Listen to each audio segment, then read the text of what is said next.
Hello guys, Bhanubhakta Limbu ब्लगको हो यो video.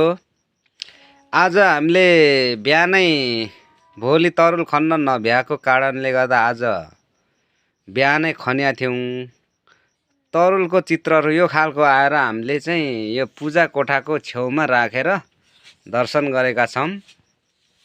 यो तरुलहरू किन यो प्रकारको आयन मलाई चाहिँ थाहा छैन, तर तपाईहरु पनि तरुल खाँदै हुनुहुन्छ होला। अब माघे संक्रान्तिको लागि तयारी गर्दै हुनुहुन्छ होला।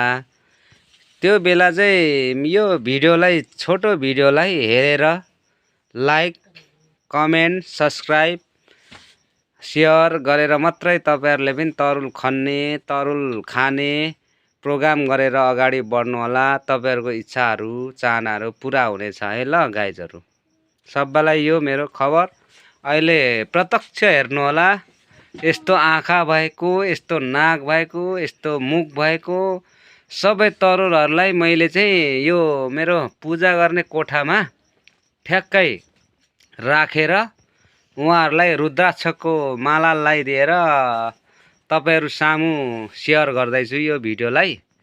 त्यसले गर्दा तपाईहरुले तरुल खानुभन्दा अगाडि यो तरुलहरूको दर्शन गरेर मात्रै तपाईहरुले पनि तरुल खाइदिनु होला है भन्ने म तपाईहरुलाई आग्रह गर्दछु है।